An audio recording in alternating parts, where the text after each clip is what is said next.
Good morning, everybody. It's Brett, your Thankful Carnivore, September the 11th. I'm Brett, your Thankful Carnivore, with today's Thankful Carnivore report. Listen, guys, about September 11th, I'm just going to say, let's honor the fallen.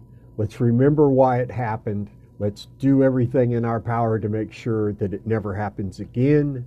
Let's not sweep under the rug the ugly realities that September 11th, all those years ago, brought to the forefront of our lives. And I wasn't thinking about it specifically, but today's celebration of September 11th and the horrible, murderous events of that day, all those years ago, are about choices. And today's subject's about choices. I'm going to talk about the bad choices and the good choices. I'm going to start with myself. I've made gazillions of bad choices.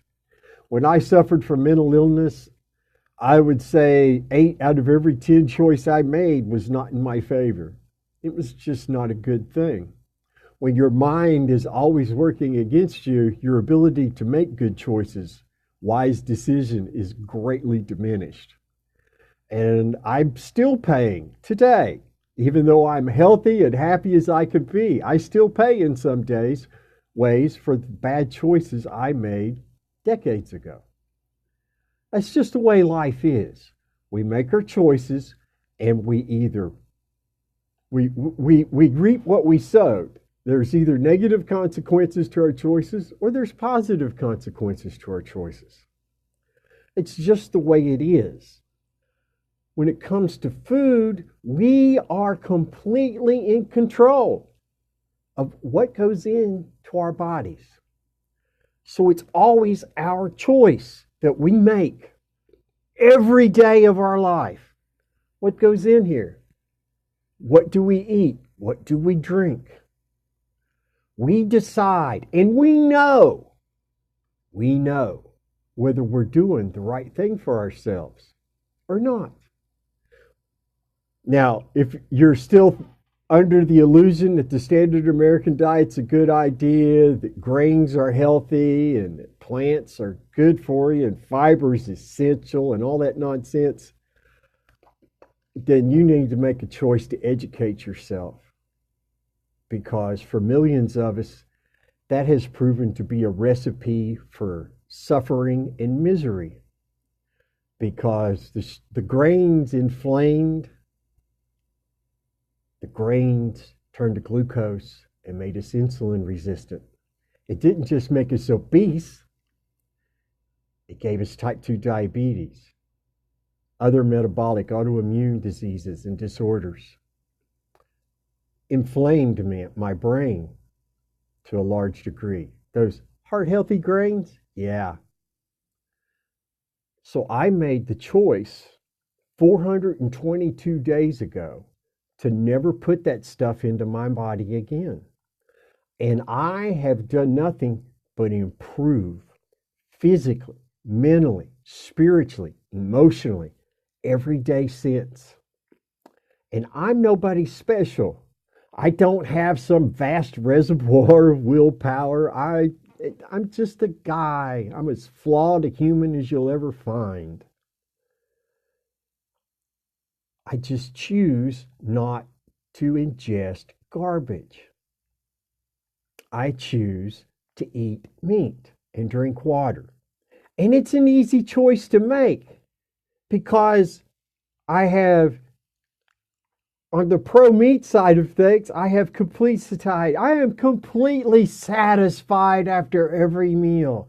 I never get up from my plate of ground beef and bacon and think, well, geez, maybe next time I could add a little paprika to it and that would make it better. Or, geez, maybe next time I should try a different brand of bacon. Maybe that'll make it better.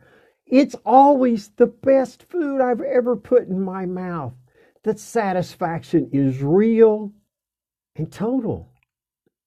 And it's that way every bite of every meal, every day.